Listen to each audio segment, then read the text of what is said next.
ശ്രീമാൻ V D Satheesan വീണ്ടും വീണ്ടും ആവർത്തിച്ച് പറയുന്ന ഒരു കാര്യമുണ്ട്. ഞാൻ മതേതരത്വത്തിന് വേണ്ടി നിലകൊള്ളുന്നു, അതിനുവേണ്ടി എന്തും സഹിക്കാൻ തയ്യാറാണ്. ഇതൊക്കെ ഒരു വിഭാഗത്തിന് വേണ്ടി മാത്രം പറയുന്നതല്ലേ?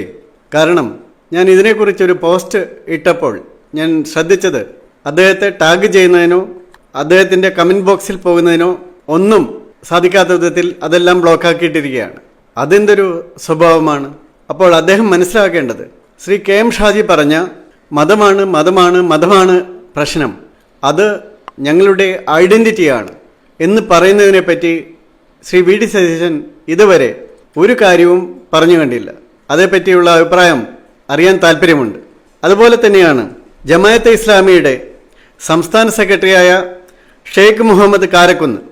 അദ്ദേഹം പറഞ്ഞു, ഒരു മതരാഷ്ട്രത്തിൽ മാത്രമേ പ്രാർത്ഥന പോലും ശരിയായിട്ട് ചൊല്ലാൻ സാധിക്കൂ, അതുകൊണ്ട് ഒരു മതരാഷ്ട്രം ഇന്ത്യയിൽ ഉണ്ടാക്കണമെന്നുള്ള കാര്യം അദ്ദേഹവും പറയുകയുണ്ടായി. അപ്പോൾ ഇവരൊക്കെ പറയുന്ന കാര്യങ്ങൾക്ക് എന്താണ് ഇപ്പം ശ്രീ ഒ അബ്ദുള്ള പറയുകയുണ്ടായി, 20 മിനിറ്റ് പോലീസിനെയും പട്ടാളത്തെയൊക്കെ മാറ്റി നിർത്തിയാൽ സംഭവിക്കാൻ പോകുന്ന കാര്യത്തെപ്പറ്റി. ഇവരൊക്കെ പറയുന്ന കാര്യങ്ങളെപ്പറ്റി എന്താണ് ഈ മതേതരവാദിക്ക് ഒന്നും പറയാനില്ലാത്തത്? അത് പറയണ്ടേ? അപ്പോൾ ഒരു ഭാഗത്തേക്ക് മാത്രമായിട്ട് വടക്കുനോക്കി യന്ത്രം പോലെ ആ മതേതരത്വം ഇരിക്കുന്നത് കൊണ്ടല്ലേ പ്രശ്നം? ഇപ്പോൾ തീർച്ചയായിട്ടും മഹാമാഗം നടക്കുകയാണ്. അതേപ്പറ്റി ഇദ്ദേഹം എന്തെങ്കിലും ഒരു അക്ഷരം മിണ്ടിയിട്ടുണ്ടോ ഇതുവരെ?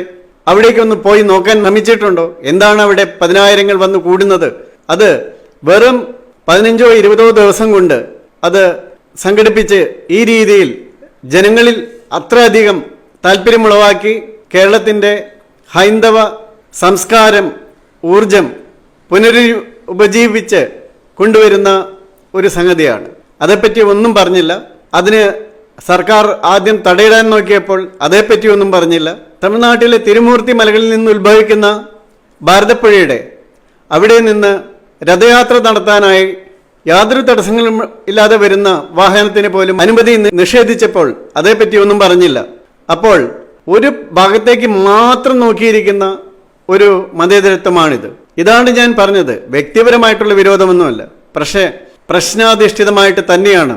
അതുകൊണ്ടാണ് പറഞ്ഞത്, അങ്ങനെ ഒരു ഭാഗത്തേക്ക് മാത്രം ഗാസയിൽ പ്രശ്നം, അതേസമയം ബംഗ്ലാദേശിൽ യാതൊരു പ്രശ്നവുമില്ല. അങ്ങനെയുള്ള നിരവധി കാര്യങ്ങളിൽ ഒരേ ഭാഗത്തേക്ക് മാത്രം പ്രശ്നങ്ങളും അവരോട് മാത്രം താല്പര്യവും അവിടെ മാത്രം സിമ്പതിയും അവരെ മാത്രം സംരക്ഷണവും വരുമ്പോഴാണ് പ്രശ്നങ്ങൾ ഉണ്ടാകുന്നത്. ഇത് അദ്ദേഹത്തിന് തോന്നുന്നില്ലെങ്കിലും പുറത്തു നിൽക്കുന്ന ഞങ്ങൾക്ക് വളരെ കാര്യമായി തോന്നുന്നുണ്ട്.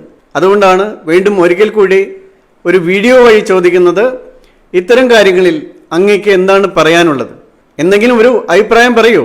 ഇതിൽ അഭിപ്രായം പറയാനില്ല എന്ന് പറഞ്ഞാൽ അതിൻ്റെ അർത്ഥം ഞാൻ ഒരു വിഭാഗത്തിന് വേണ്ടി മാത്രം പ്രവർത്തിക്കുന്ന ആളാണ്, അവരുടെ വോട്ട് ഏകീകരിച്ച് ഉണ്ടാക്കുക എന്നുള്ളതാണ് എൻ്റെ ലക്ഷ്യം.